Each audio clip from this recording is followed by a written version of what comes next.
전서 5장 1절에서 4절까지 말씀입니다. 제가 가지고 있는 성경으로는 신약 성경 382페이지에 있습니다. 베드로전서 5장 1절에서 4절까지 말씀 같이 읽도록 하겠습니다. 베드로전서 5장 1절에서 4절까지 말씀 같이 읽습니다. 시작. 너희 중 장로들에게 권하노니 나는 함께 장로된 자요 그리스도의 고난의 증인이요 나타날 영광에 참여할 자니라.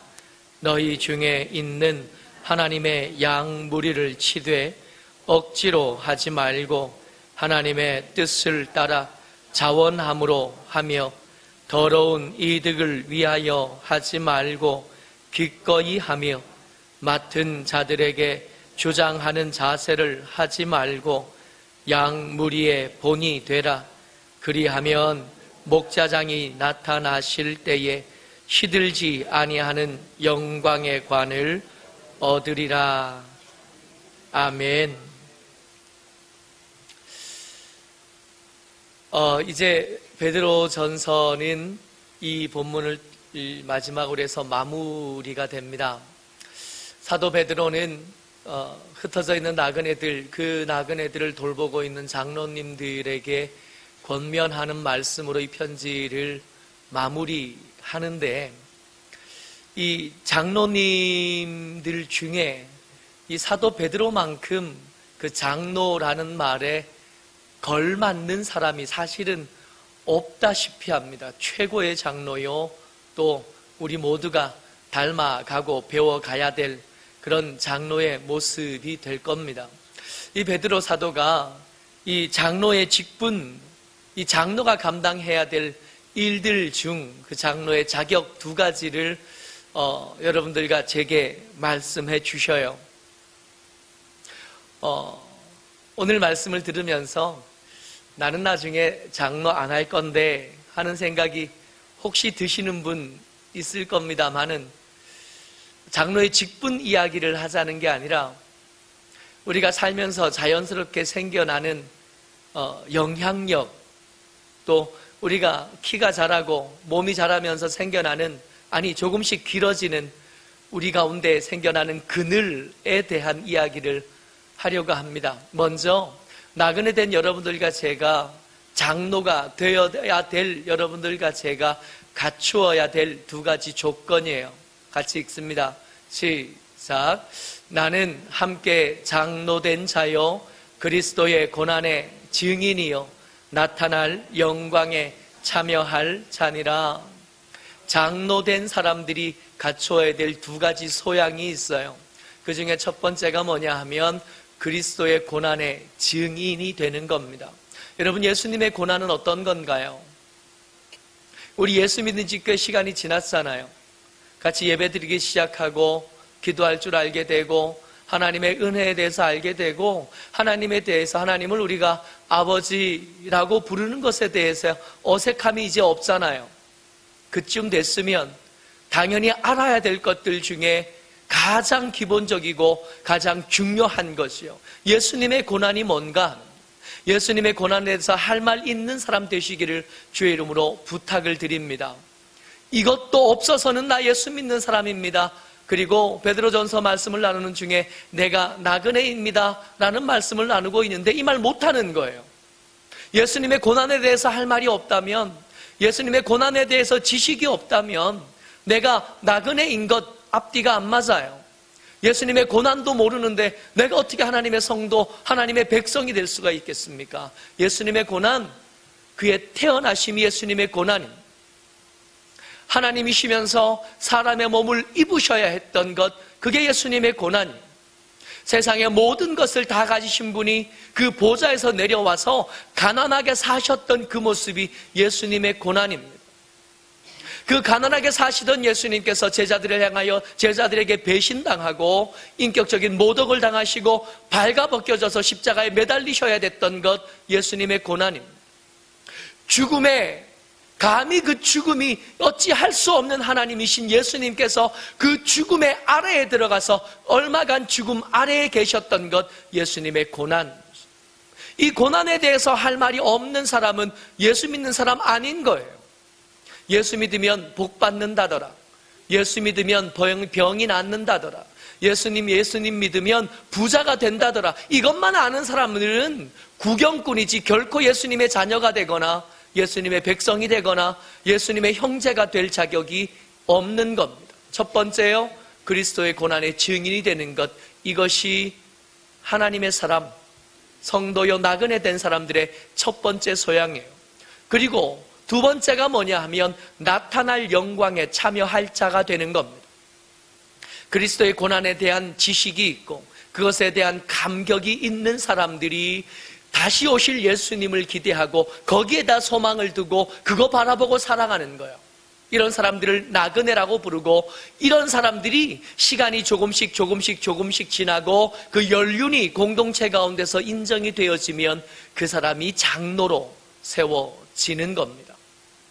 이렇게 보면 우리 중에 어떤 사람들만 장로가 될 것이 아니라 여기에 함께 예배하고 있는 여러분들과 우리 모두가 하나님 앞에 합당한 장로가 되는 것은 권리요, 또 의무이고 하나님께서 우리에게 주신 영광스러움이 되는 줄 믿습니다. 사모함으로 기다려야 되고 사모함으로 구해야 할 마땅한 일이 되는 거예요. 근데 그렇게 이 장로가 되는 것, 그렇게 연륜을 채워가고 세월을 예수 그리스도의 고난의 증인으로 재림을 기다리면서 세월을 이렇게 쌓아가면서 연륜이 이렇게 세워지게 되면 자연스럽게 말씀드렸던 것처럼 그늘이 생겨요. 그 그늘에는 사람들이 와서 쉬게 될 거고요, 그 그늘에 사람들이 와서 깃들이게 될 겁니다. 근데 문제는 뭐냐 하면 세월이 간다고 해서 다 좋은 노인이 되느냐, 좋은 어른이 되느냐, 그건 아니라는 거예요. 노인대학을 섬기다 보면 이것을 아주 뼛속 깊이 알게 됩니다. 목요일날 노인대학을 할 때는 그래도 이제는 한 10수년 한동안 되어오면서 질서가 이렇게 잡혔어요. 그렇게 잔소리할 일이 없고 그렇게 어려운 일이 그렇게 많지는 않은 것 같아요. 근데 금요일날 무료 급식할 때쯤 되면 난리가 나요. 저희가 매주 금요일이 되면 어른들 혹은 지나가시던 분이 식사하러 오십니다. 무료 급식하는데 이 무료 급식하다 보면 저희가 이렇게 따로 배식을 할 자리가 넉넉지 않아서 여기 앉아서 밥을 먹고 여기 앉아서 그 일을 다 해야 되거든요. 그러다 보니까 우리가 다 노인대학 때는 가져다 드리는데 금요일 때는 손이 모자라서 가져다 드리질 못해요. 앞으로 나와서 한 분씩 나와서 이렇게 그걸 받아가는데 이 한 분씩 나와서 받아가다 보니까 누가 먼저 나올 건가가 이게 관건이 되는 거예요. 한 번도 밥이 모자라 본 적이 없습니다. 한 번도 반찬이 부족해 본 적이 없어요. 그런데도 이 어르신들이 그걸 못 믿으시는 것 같아요. 밥이 충분하다 하는 것을 안 믿으시는 것 같아요. 이쪽 분들 먼저 식사하겠습니다. 그러면 다음 주에는 이쪽 분부터 하거든요. 그러면 어르신들이 자연스럽게 오셔서 이번 주는 이쪽에 앉으셨다가 다음 주에는 이쪽에 앉으셔요. 이쪽은 텅텅 비어 있는 거예요. 그러면 먼저 드시는 분은 항상 먼저 드시는 거예요. 이게 할머니들은 가운데 앉으시는데 이 할머니들이 앉아있다 보니까 이게 약오르거든요. 맨날 자기들은 늦게 먹으니까 이게 이쪽 먼저 드시겠습니다. 줄을 서면 할머니들이 이렇게 일어나서 그 사이에 끼어들어서 줄을 서려고 그래요. 그러면 그 할아버지들은 자기 앞에 누가 서는 게 또 못마땅하니까 또 티격태격 하셔요. 이 티격태격 하는 걸 말리다 보니까 제 목소리가 자꾸 커지는 거예요. 어른들을 좀 섬겨보자고 시작한 일인데 어른들하고 다투고 있는 나를 발견하게. 여러분들 나 장로 안 할 건데 여러분 그 이야기가 아니라고요. 정신 차리지 않고 그저 나이만 먹으면 먹을 것 두고 싸운다니까요.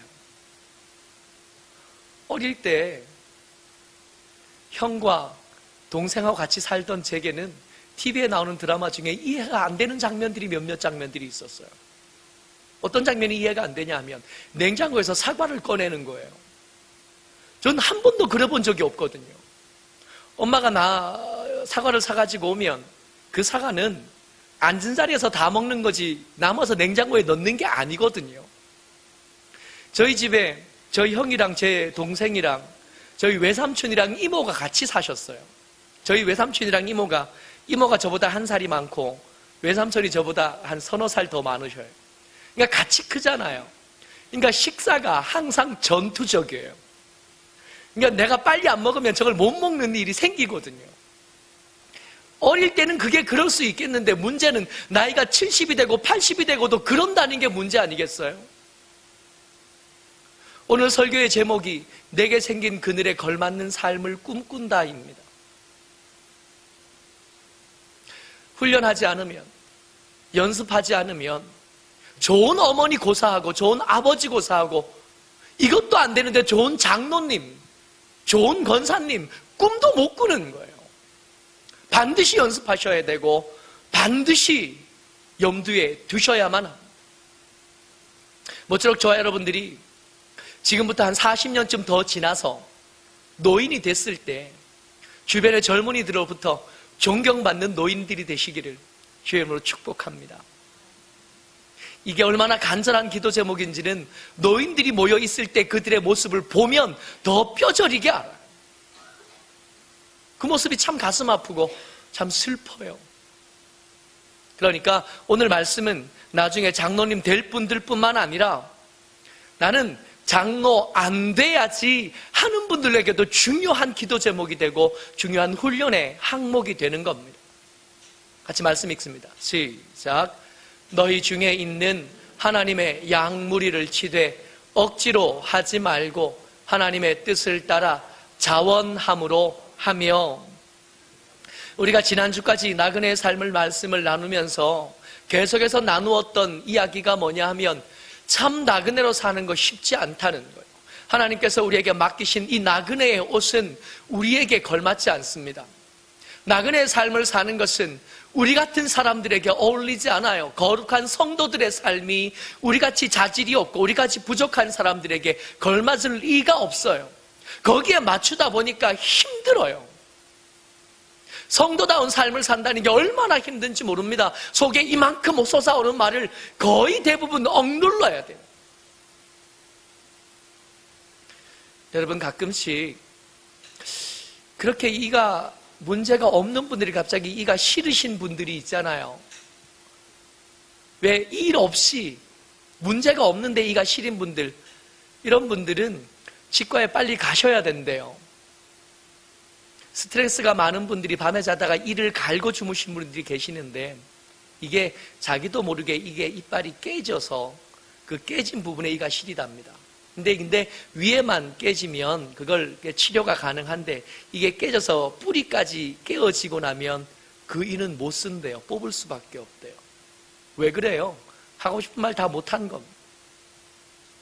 속 시원하게 다 풀어내지 못한 거예요. 나그네는 속 시원하게 다 못 풀어내는 사람들이 하고 싶은 말 다 못해요. 우리가 하고 싶은 일 다 못합니다. 우리는 하나님의 말씀에 갇힌 자이고 하나님의 은혜에 갇힌 사람이에요. 하고 싶은 대로 다 하는 사람들은 거주민이요 정착민인 겁니다. 못하고 살다 보니까 힘들어요. 그 힘든 우리에게 하나님께서 오늘 요구하시는 겁니다. 너 생겨난 그늘에 책임져야 된다. 내 한몫 감당하기도 힘든데 내 앞가림만 해도 충분히 흔들릴 만큼 힘든데 하나님께서 내게 생긴 그늘까지 책임지라고 말씀하시는 거예요. 장로 안 하고 싶어요. 그냥 이대로 서리 집사로 있고 싶고 이대로 철없는 젊은 목사로 있고 싶지 존경받는 목사나 더 많은 일을 감당하는 목사는 되기 싫다 하는 생각이 그저 들 만큼 이 일은 쉽지 않습니다. 그럼에도 불구하고 우리가 이 자리를 벗어나지 못하는 것, 이 일 많고 이 탈 많은 교회에서 그럼에도 불구하고 우리가 이 자리를 벗어날 수 없는 것은 여기에 또 다른 이유가 있는, 오늘 우리가 읽은 말씀에 이렇게 써 있어요. 너희 중에 있는 하나님의 양무리를 치되, 하나님의 양무리를 치는 것이 그늘에 대한 책임을 지는 거거든요. 억지로 하지 말래요. 억지로 하지 말고 어떻게 하라 그러시냐면 하나님의 뜻을 따라 하랍니다. 우리가 여기 있어야 될 분명하고 뚜렷한 이유요. 하나님의 뜻이 여러분들과 저를 여기로 인도하여 주셨고 여기에 묶어 주셨고 여기에 붙잡아 주신 줄을 믿으시기를 바랍니다. 힘들 때가 되면, 힘들고 어렵다 느껴질 때가 되면 저는 매번 꿈꿔요. 얼른 60이 됐으면 좋겠다. 30살부터 기도했었습니다. 하나님, 60에 은퇴할 수 있게 해주십시오. 그렇게 기도하다 보니까 이게 소망이 되는 거예요. 좀 힘들면, 좀 어렵다 느껴지면 빨리 60이 됐으면 좋겠네요. 어떤 사람들은 젊어지고 싶다 그러는데 전 젊어지기 싫어요. 그 혼란하고 그 어려운 시절로 다시 돌아가고 싶은 생각 하나도 없습니다. 저는 얼른 60살 됐으면 좋겠어요. 그렇게 버겁고 힘들다 느껴지는 때가 있음에도 불구하고 여기를 벗어나지 못하는 이유예요. 하나님의 뜻이 여기 있기 때문에. 그리고 여러분들에게 권하는 거예요. 우리가 여기 있어야 되는 이유가 우리의 다른 어떤 것 때문이 아니라 하나님의 인도하심과 하나님의 붙잡아 주심이 있기 때문에, 하나님의 말씀에 매인 여러분들과 제가 그 하나님의 뜻을 붙잡고 이렇게 말하는 것, 내가 여기 있어야 되는 것은 분명하고 뚜렷한 이유가 있는, 그저 오고 싶어 왔다고요? 어쩌다 보니까 왔다고요? 바람이 이쪽으로 불었다고요? 여러분 정말 그런가요? 하나님의 뜻하심이 아니면 우리가 이렇게 함께 모여서 여기 앉아서 이 일을 감당하고 있을 이유가 또 어디에 있다는 겁니다. 여러분들과 제게는 분명하고 뚜렷한 이유가 있어요. 그 이유를 우리가 흔히 오늘 찬양자가 찬양했던 것처럼 사명이라고 부릅니다. 이렇게 힘든데도 여기서 버텨내야 될 이유, 이렇게 힘든데도 이 일을 감당해내야 되는 이유, 하나님의 뜻을 따라. 그러니까 억지로 하지 말고, 벗어날 방법이 없다면 자원 안으로 하는 것밖에 우리에게 주어진 선택의 여지가 없는 겁니다. 우리를 위협한다고 이거 할까요? 우리를 협박한다고 이 일을 하겠습니까? 하나님의 뜻이 우리의 이유, 하나님의 말씀하심이 우리의 이유고, 하나님께서 지목하심이 우리의 이유가 되는 줄을 믿습니다. 그늘에 걸맞는 삶을 꿈꾸면서 우리가 챙겨봐야 될 것 첫 번째가 하나님께서 나를 여기 세워주셨고 이 자리를 맡겨주셨고 이 일을 맡겨주셨다고 하는 하나님의 뜻에서 찾습니다. 그리고 또 한 가지가 있어요. 그늘에 걸맞는 삶을 위해서 우리가 신경 써야 될 것이요, 여러분들과 제게는 지켜야 할 품위가 있습니다. 여러분 옆에 사람들 한번 보셔요. 품위를 지켜야 될 만큼 그럴듯한 사람이 앉으셨나요? 어떠셔요? 품위를 생각해야 될 만한 지위와 품위를 생각해야 될 만한 사람들이 옆에 앉았나요? 아닌 것 같은데 하는 느낌이 혹시 들지 모르겠는데, 여러분, 그리스도의 고난의 증인이 되고 예수님의 재림의 때에 그 기쁨과 즐거움으로 그 자리에 함께할 사람들이 시간이 조금씩 지나면서 우리가 부자도 아니고 높은 지위도 없지만 세상 사람들이 우리를 보는 눈이 조금씩 달라져요. 세상 사람들이 우리를 향한 기대를 가지고 우리를 봅니다. 근데 요즘에는 그 기대가 자꾸 무너지니까 우리를 향하여 존경의 눈을, 시선을 보내야 될 사람들이 그 존경을 두지를 못하겠으니까 대신 그 자리를 질타와 야유로 채우는 거예요. 말씀 같이 읽습니다. 시작. 더러운 이득을 위하여 하지 말고 기꺼이 하며. 하나님의 뜻이 여기 있어서 여기 있는 게 맞다면, 하나님의 말씀이 있어서, 하나님께서 우리에게 맡기신 사명이 있어서 여기 있는 게 맞다면, 여러분, 더러운 이득을 향한 욕심은 좀 내려놓으셔야만 합니다.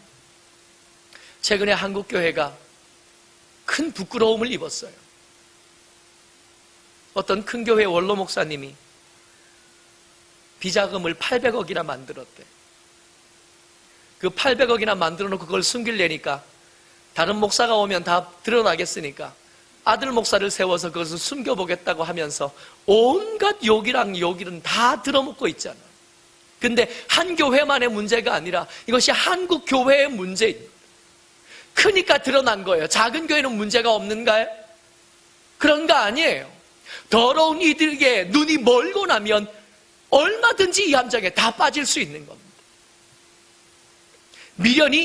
이 미련함이 포기가 되어지지 않아요. 이 끝나지 않는 미련이 우리 하나님에게도 있으셔요. 하나님께서 여러분들과 저를 포기를 못 하시잖아요. 우리 같은 사람 뭐 그렇게 가치 있다고? 우리 같은 사람 뭐 그리 소용이 있겠다고? 어디에 쓸모가 있겠다고? 우리를 포기 못 하시고 여전까지 우리를 붙잡고 계십니다. 이 미련함은 참 감사하고 감격적입니다. 얼마나 고마운지 몰라요. 우리 같으면 우리 같은 사람 100번은 더 먼저 포기했을 텐데 아버지 하나님이 우리를 포기하지 않으셔서 여기까지 온 거 아니겠어요?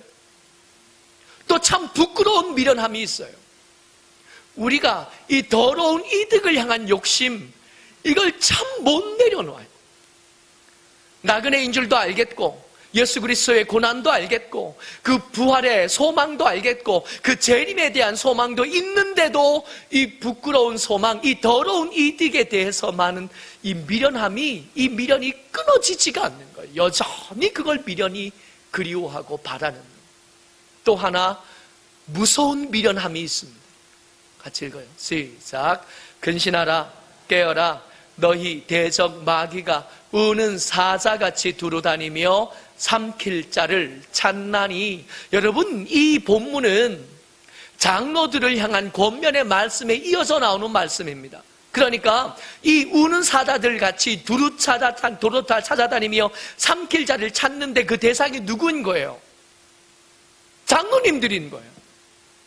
장로가 되어서도 이 더러운 이들에 대한 미련함을 끊어내지 못하고 이 더러운 이들에게 대한 욕망이 계속해서 우리를 유혹하고 있고 그 유혹이 유효하다는 것.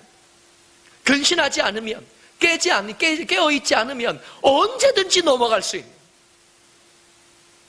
언제든지 우리는 이 더러운 이들에게 시선이 빼앗기고 그 시선이 빼앗김으로 하나님의 장로의 위치일 뿐만 아니라 하나님의 백성의 위치에서도 끌어내려짐을 당할 위기가 우리 가운데 여전히 남아있다고. 대적 마귀의 이 무서운 진념의 미련함이 여전히 남아있습니다. 그래서 더러운 이득은, 특별히 교회 공동체 안에서의 더러운 이득은 정말 주의하셔야 돼요. 그래서 재정부를 맡으신 분들은 열심히 기도하셔야 됩니다. 그리고 그 눈이 흐려지지 않도록 교회 장부를 유심히 지켜볼 마음이 있으셔야 돼요. 뿐만 아니라 우리 속한 모든 사람들이 교회가 건강하게 잘 가고 있는지 언제든지 지켜보시고 요구하시고 또 의견을 말하셔야 됩니다. 특별히 직분을 얻은 사람들은 이 일에 더 무거운 책임을 진 겁니다. 그저 그냥 주일날 와서 예배만 드리고 가면 되지. 아니요, 그렇지 않아요. 교회가 건강하게 될 책임을 여러분들과 제가 함께 나누어진 겁니다. 저한테 맡기고도 어떻게 믿으시겠어요? 우리나라 사람들이 참 믿음이 대단한 것이 때때마다 전쟁의 위험을 외국에서는 경고하는데 우리나라 사람들은 아무 생각 없이 믿음 좋게 자요. 우리 국군들을 그렇게 잘 믿어요. 근데 그 믿음이 국군들을 향한 믿음이면 괜찮겠는데 목사를 향한 믿음이면 곤란합니다. 목사는 믿음의 대상이 될 수 없어요.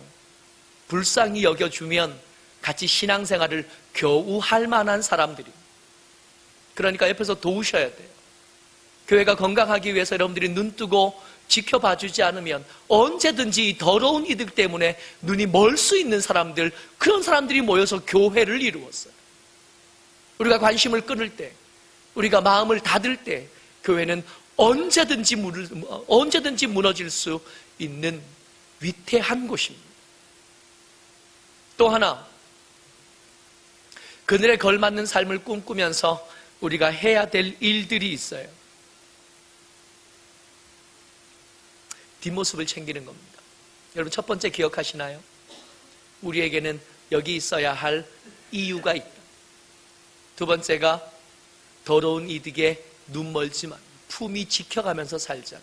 세 번째가 뒷모습을 챙긴다입니다. 최근에 재벌들의 갑질 때문에 사회적인 문제가 돼서 한참 이슈가 되고는 합니다. 우리 중에 재벌의 갑질에 들 만큼 많이 가진 사람이 없기 때문에 나는 그것과 상관이 없어 라고 생각할 수 있지만 이게 재벌들만 하는 게 아니에요. 나이가 좀 더 있는 사람들, 선배가 된 사람들, 먼저 산 사람들이 뒤에 다음 세대들에게 갑질을 합니다. 그래서 그 다음 세대들이 앞선 세대들을 이렇게 불러요. 꼰대라고 불러요. 꼰대 되지 않으려면 조심하셔야 돼요. 그래서 제가 몇 가지 써왔어요. 내가 꼰대인지 아닌지 스스로 점검할 수 있는 체크리스트예요. 첫 번째, 잘 보세요. 몇 개나 내가 속하나. 첫 번째, 사람을 만나면 나이부터 확인하고 나이 어린 사람에게는 반말을 한다. 두 번째, 대체로 명명문으로 말한다. 세 번째, 요즘 젊은이들이 근성이 부족하고 불만이 많은 건 사실이다. 찔리지 않으세요? 내가 너만 했을 때 이런 얘기 자주 한다. 내가 나보다 늦게 출근하거나 일찍 퇴근하는 후배가 거슬린다. 식사 자리에 기꺼이 나를 움직이게 하는 후배가 불쾌하다. 그러니까 같이 밥 먹는데 지가 안 하고 심부름을 내가 하게 만드는 거예요. 그러니까 그 후배가 불편하게 느껴지는 거예요. 그럼 꼰대래요. 옷차림도 사회생활과 연관된 부분이므로 지적할 수 있다. 우리 눈에 거슬리는 옷차림을 하는 사람들을 보면 마음에 거슬리는 거예요. 내 의견에 반대한 후배는 왠지 기억에 남는다. 더 나은 방법이 있더라도 기존의 방식을 고수하는 편이다. 잘 나가는 후배를 보면 의식적으로 그의 단점을 찾는다. 여러분 몇 개쯤 속하세요? 4개요? 4개는 꼰대 꿈나무래요.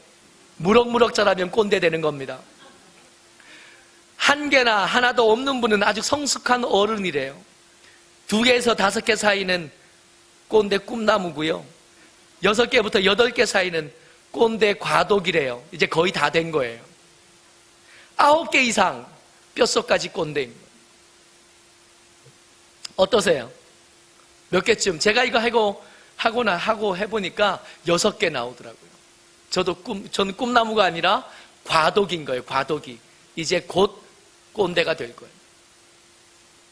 근데 여러분, 세상에서 이 젊은이들이 이걸 만들면서 비웃은 겁니다. 기성세대들 비웃은 거예요. 기성세대의 모습이 이렇다고요. 이 사람들이 만약에 재벌이었다면 재벌 갑질인 거고요. 이 사람이 만약에 높은 사람이었다면 높은 지위로 갑질하는 거예요. 성경도 이 일에 대해서 장로님들에게 권면하면서 아주 중요하게 말씀하십니다. 같이 읽어요. 시작. 맡은 자들에게 주장하는 자세를 하지 말고 양무리의 본이 되라. 성경이 미리 이 일을 위해서 경고하시는데 첫 번째 하지 말아야 될 것이요, 주장하는 자세를 하지 말고요. 주장하다라는 말이 무슨 뜻이냐 하면 주인생 행세를 하다. 여러분 후배들에 대해서, 여러분들의 자녀들에 대해서 여러분 착각하시는 거예요. 우리가 어떻게 해줄 수 있다고 생각하는 거예요. 저들의 인생은 저들의 겁니다. 저들이 하나님을 만나서 하나님과 함께 개척해 나가야 될 인생을 사는 거예요. 우리가 저들의 인생을 어찌할 수 없습니다. 엄마들 잘 들으세요. 아들들 어머니 이제 곧 정년기, 결혼 정년기에 자녀를 둔 부모님들 잘 들으세요. 그들의 배우자를 여러분들의 마음대로 정하실 수 없습니다. 그들이 살아야 될 인생인 거예요. 그들이 개척해 나가야 될 인생입니다. 그들 가운데 간섭하실 하나님의 음성을 듣고 그 하나님의 손을 잡고 그들이 살아가야 될 인생에 마치 여러분들이 주인인 것처럼 하지 말라고요.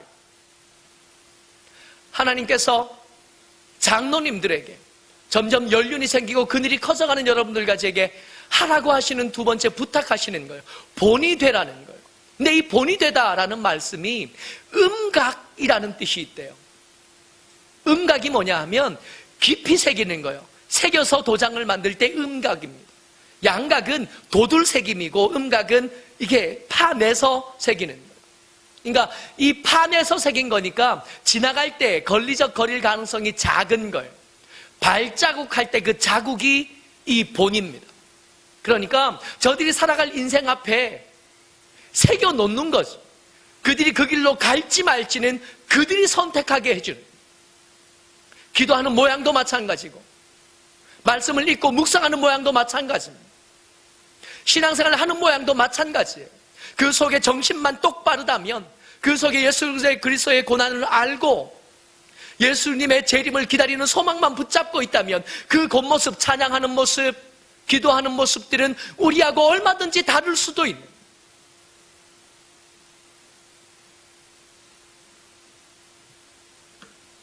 근데 이렇게 말은 하지만 꼰대 과도기에 있는 저는 이게 좀 불편해요. 아니, 우리의 경험들이요, 우리가 살아오면서 경험한 그 경험들, 우리가 살아오면서 가지게 된 그 지혜들, 지식들이 있잖아요. 틀림없이 저들에게 도움이 될 것 같은데, 이렇게 수고해서 열매를 만들었는데 그것으로 좀 못 누리나 하는 아쉬움과 안타까움이 있는 거예요. 일들을 다 한 뒤에 여러분들과 저는 기다리는 겁니다. 하나님께서 이 수고한 것들, 하고 싶은 말 많은데 꾹 눌러 참아준 것에 대한 하나님의 정산을 기다리는 거예요. 같이 읽어요. 시작. 그리하면 목자장이 나타나실 때에 시들지 아니하는 영광의 관을 얻으리라. 아멘. 그렇게 하면 우리 아들이 취직하리라 한 말씀이 없어요. 그렇게 하면 우리의 후배들이 예수를 더 잘 믿게 될 것이다, 그런 말씀도 없어요. 그렇게 우리가 우리의 그늘을 잘 관리하고 나면 하나님께서 저들을 통해서 귀한 섬김을 얻게 될 것이다, 그런 말씀도 없어요. 단지 그렇게 장로답게 살면, 그 그늘에 걸맞는 삶을 살고 나면 시들지 아니하는 영광의 관을 얻게 될 거래요. 그러니까 이 일들은 저들을 위해서 하는 일이 아니라, 우리의 뒤를 따르고 우리 그늘에 쉬고 있는 저들을 향한 말씀이 아니라, 어줍지 않은 주제의 그늘을 가지게 된 부족한 여러분들과 저를 하나님께서 하나님의 사람으로 세워가기 위한, 우리를 위한 하나님의 말씀인 겁니다. 저들을 주장하지 않아야 될 이유, 더러운 이득에 눈멀지 않아야 되는 이유, 우리가 여기 있어야 될 이유를 분명히 붙잡아야 될 그 어렵고 험난한 그 그늘을 책임지는 삶을 살아야 되는 이유는 타인을 위한 게 아니에요. 그렇게 하지 않으면 단정한 믿음의 사람으로 설 수 없겠는 거예요. 시들지 않은 영광의 관, 내가 쓸 그 영광의 관을 위해서 이 일을 하라는 겁니다. 난 나중에 절대로 장로 안 할 겁니다, 그런 얘기가 아니라, 부끄럽지 않은 노인 되고 부끄럽지 않은 아버지가 되고 부끄럽지 않은 어머니가 되려면 이 일에 창념하여서 연습하고 훈련해야만 되는 거예요. 모쪼록 저와 여러분들이 우리 아들들에게, 우리 손주들에게 자랑스럽고 존경스러운 그런 할아버지들, 그런 할머니들 다 되시기를 주의 이름으로 축복합니다. 아멘. 은혜가 많으신 아버지 하나님, 감사를 드립니다. 부족하고 모자란 중에 우리에게 어느새 생겨난 그늘을 돌아봅니다. 저 그늘에 들어와 쉬는 자들, 저 그늘에 깃들이는 자들을 대하여 아버지, 나는 모르겠다 말하지 않도록 우리를 붙잡아 주옵소서. 내 한 몸 겨우 사는 주제에 이 그늘을 가지게 되었사오니 아버지, 여기 가운데 하나님께서 명하셨던 그 사명을 기억하게 도와주시고, 아버지 하나님, 더러운 이득에 눈멀지 않게 하여 주시고, 아버지 하나님, 합당한 삶으로 저들에게 본을 보여 저들이 그 삶을 살아갈 때에 참고할 만한 귀한 인생, 가치 있는 인생으로 살아갈 수 있도록 우리를 축복하여 주시옵소서. 이 시간 우리 한번 같이 기도했으면 좋겠습니다.